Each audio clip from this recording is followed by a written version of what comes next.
After a long hiatus, Civ Battle Royale returns with Part 32, Royal Wars 32, The Pangolin Awakens. I, Dawkinzz, will be providing the audio narration. Now let's get to it. It's finally back, guys. I'm Senshi Denshi, Guardian of Brisbane. Bam! Double Innistrad reference on the first slide. And I'm narrating again for some reason.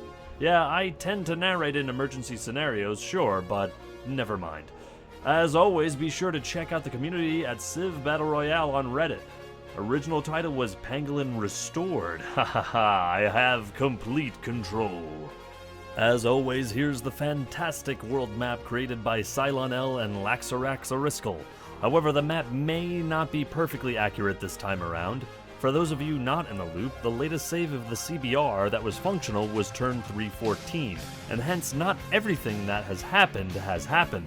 Apparently most of the things are the same, all the civs that were dead last time, but certain things, such as the Australia-Vietnam Declaration of War, never happened. Which means this is technically an alternate reality. Damn, I was really hoping I'd be evil and have a mustache or something. Without further ado, let's begin.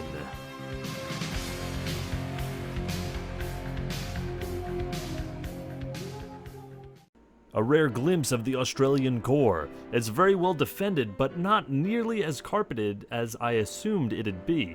Also note they're defending their border with the Kimberley with pikemen. Then again, so are the Kimberley. Can't help but notice that resource icons are being displayed. Always happy to please, eh, TPangolin? The Trungs complete the Eiffel Tower, another cultural wonder. Unlike Broadway, however, the Eiffel Tower doesn't risk me missing an obvious pun. Nice to see the great Vietnamese cannon carpet is still holding strong. The French finally have riflemen, or rather their rifleman replacement, the Imperial Guard. If I recall correctly, they're a stronger and more expensive rifleman which gets great generals. Nothing too insane, but it could definitely prove to be a boon. Also note the apparent Irishness of the Isles, as well as the banished British fleet. Remember, I'm about in the dark as you are about this reality. Yet to meet Bizarro Senshi either.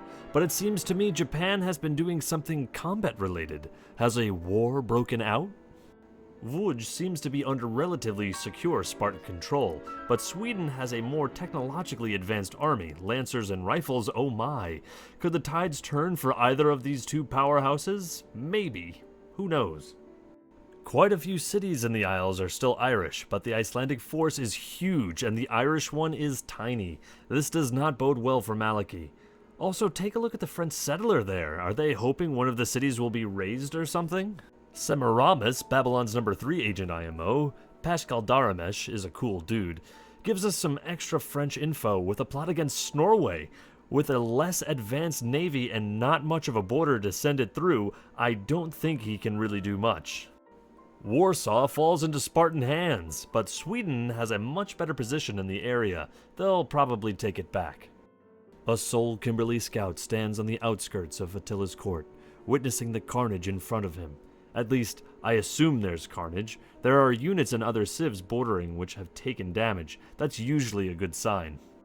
The World's Fair is completed and hosted in the Sibir Ice Flats. They have also apparently created a groundbreaking invention, as have Yakutia, Finland, Mexico, the Boers, Vietnam, Texas, Chile, Afghanistan, Mongolia, Iceland, Hawaii, Korea, Sweden, Morocco, Portugal, Sparta, Ethiopia, the Maori, the Inca, Canada, Armenia, France, and Indonesia. Christ, either the cylinder was a hellhole beforehand or we've just had the craziest burst of technological advancement ever. How could they all have made something groundbreaking? The Champa showed up, but their invention apparently wasn't groundbreaking enough. What did they bring, a sugar cube? The Chilean settlement of Iquique, as well as an Escuadra Nacional. I swear those things get everywhere. See, this is where the Escuadra Nacional should be, rather than dicking about in Antarctica. Buenos Aires is still in Chilean control, but Argentina seems to have fortified their defenses quite well. Might be hard for either Chile or Brazil to advance. The Mayans are still sporting long swordsmen. If anyone in the area put up a real offensive, they'd probably take the city. This includes the Maori. The Canadians, and maybe Texas as well, but it seems mainly Canada, have New York down to 0, but nobody has a single melee unit in the area. Good job. Canada seems to be having the exact same problem with XXXII, but this time they have considerably less of an excuse. At least they might be able to get a privateer in. Derry is now Icelandic, and the Irish barely have an army around their capital. It seems the Isles shall become frozen over. Icy Isles is still an atrocious name. Also, the French settler is still looking for a spot in Ireland. Tabriz is in the yellow. Using my amazing observational skills, just call me Sherlock Denshi, I sense that in this universe, Mongolia and China are at war. Genghis seems to only have ranged units in the area though, or in general. Nottingham falls to Iceland, leaving only 3 Irish cities. Fun fact, there are more French settlers on this slide than there are Irish melee units. There's a large variety of boats on this slide, and I don't have any clue who's at war with who. The Maori are edging closest though, so hopefully we'll get a transcontinental city capture. XXXII is Canadian, but New York is still at 0. Luckily, a Canadian rifleman has finally made its way into American territory. Could this be when cities start to flip? The Ethiopians have the Mahal Safari, an excellent unit when defending, and still better than the riflemen when attacking. I don't think the Ayyubids are at war due to the lack of damage done, but if they were, Baalbek would be basically doomed. Morelia is grabbed by the Sibir, who are also sending bands of units into the realm of the Timurids. They might need to send some band towards their new holding as well, or else it will fall back to the Soviets. If the Sri Lankans and Mughals are still at war, they seem to have basically neutralized each other. Burma has Isaruku Yamamoto on their side, but I think I've done a joke about World War II-era Japanese military men defending Southeast Asia already. Dublin falls to Iceland, to be shortly followed by Canterbury and London. Probably. Fun fact, again, the French settler army takes up more space than the Irish one. M wisely flees Dublin, secret facility under Ireland confirmed, as Canada remains in control of their western holdings, despite the Blackfoot understanding how melee units work. Can't help but notice that Canada has garrisoned a certain artillery. Not much change on the Argentine front. For a second I thought Bernardo had pulled out, but no, it was the other white star on dark blue background civ. Easy mistake to make, right? More Canadian forces approach the very pleasant-looking American capital. Could this be the beginning of the end for Lincoln? Wham! Bam! Ujmal falls to the Maori of all people, which I believe is the furthest city capture from the starting position. Might be wrong, who knows? Anyway, it's still really cool. You know what they say about the Maori? Anywhere else, they would be a superpower. This could be that anywhere else, but that's an extremely optimistic view.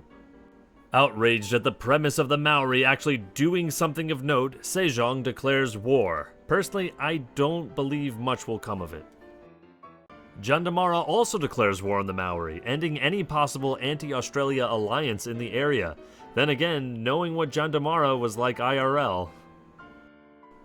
When I saw South Africa and a declaration of war notification, I got slightly excited. We all just got TPangolin.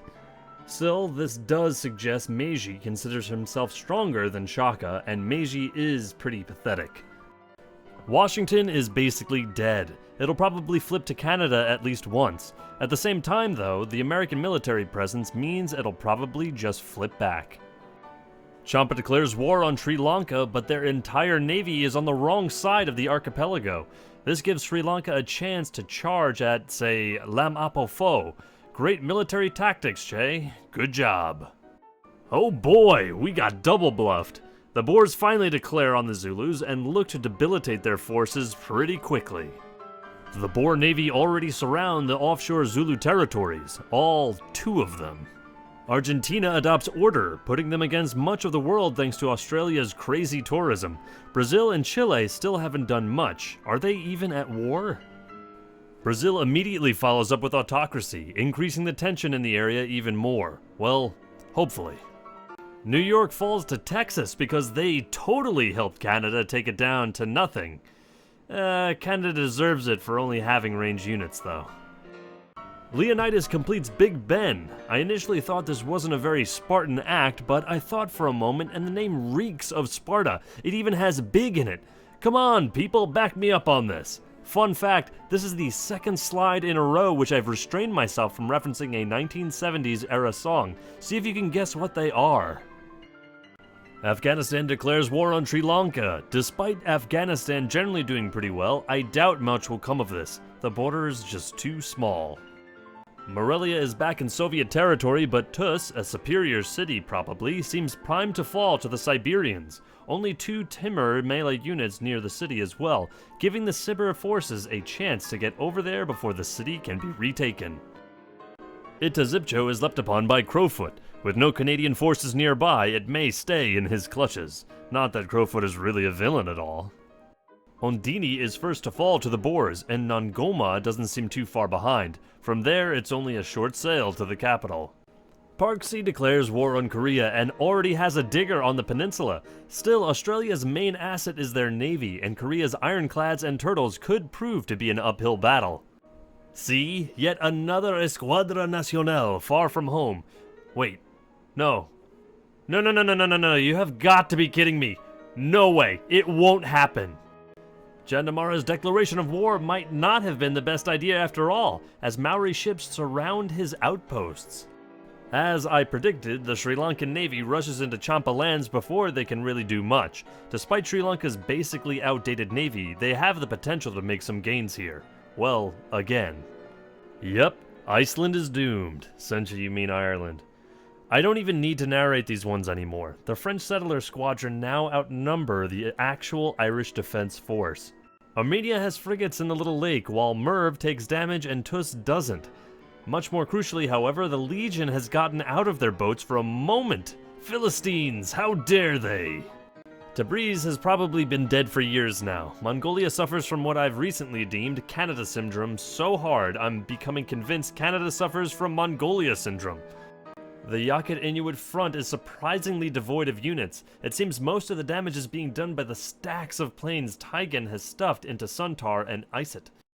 Nongoma falls, leaving a sole impi on Madagascar. Something tells me Ulundi might be next. Despite their flaws, Canada manages to take Washington, for the moment anyway. Hey, at least it wasn't that damn Escuadra Nacional. Looking forward to seeing the voice narrator pronounce that as many times as I've typed it. Ha ha ha ha ha. I've actually enjoyed it. Escuadra Nacional. Buccaneers surround Palenque. It seems likely to fall. Not that it's a huge deal. The Mayans have been generally pathetic throughout the entirety of this adventure. I'm glad to see the death of them. Persia and Israel are both still using pikemen as frontline infantry. Good job, guys. What am I supposed to add? I don't know. London calling to the faraway towns. Now war is declared and battle come down. The Spartans seem to be doing an excellent job at holding Warsaw. I see why they'd want to keep it though. It's a capital and everything, but more importantly, it has a badass name. Just think about it. Warsaw! Champa adopts autocracy and is pushing the Sri Lankan Navy away from Semahapura. Could they turn this war around? They have the resources. The declaration of war was just badly timed. Palenque falls to the Buccaneers, and like that, Pakal is swept into the wind, never to rule again. His people become pirates or be shot down by their hands. Only 2,122 years early as well. Washington is American once more, and the Canadians seem pretty repelled. Still, the city is much smaller and ergo crippled. Manifest entropy? All 3 cities being fought over by the Sibir fall to their forces. Morelia seems likely to fall again, but all the Timurid forces in the area are ranged. Washington falls to Canada once more. As Canterbury falls to Iceland. London is all that remains of Malachi's empire, and it's taking a lot of damage. Gajamada and Che Bongnya gang up on Burma. Still, seems like the work will be mostly done by Che, considering borders and the sort. The Champa are getting themselves into multiple naval wars at the same time. Not exactly a smart plan. Mongolia adopts autocracy, and Tabriz is still at 0. At this rate, someone like Tibet will snipe it. In a shocking turn of events, Korea is actually doing well against Australia. Their turtle ships have surrounded Kyoto, and I don't see much reinforcements. Well, reinforcements that can actually get there. Is that wonderful free tile of our glorious free nation posing problems for you, Parksy? The last Irish city falls to Iceland. People sometimes prepare elegies for fallen competitors, but I believe a different kind of poetic style is more appropriate. There once was an old Irish chief, who took London to all's disbelief. 'Twas all going great till the ice got irate and sailed down to make his life quite brief. It's a masterpiece, a work of art. Ulundi falls to the Boers. Impy can't take that back. The Zulus were never exactly doing well, but now they're doing even worse. America and Portugal make peace after a very uninteresting war. Still, has anyone else noticed Portuguese territory is basically just a straight line through Europe? If someone took Leiria, it'd be perfect. Get on that, man, sir. Warsaw is Swedish once more, but the Spartans still have an army in the area. I wouldn't discount them quite yet. The Inuit build Pura, a resort up in the North American ice flats. Sounds enchanting. And with a religion map, for some reason, we bring this part to a close. I've been Senshi Denshi, and I'd just like to say, it's great to have the CBR back. I'm looking forward to the future, and as always, sorry for the narration. Good night. And with that, the audio narration is now complete. I am Dawkinzz. We'll see you next time.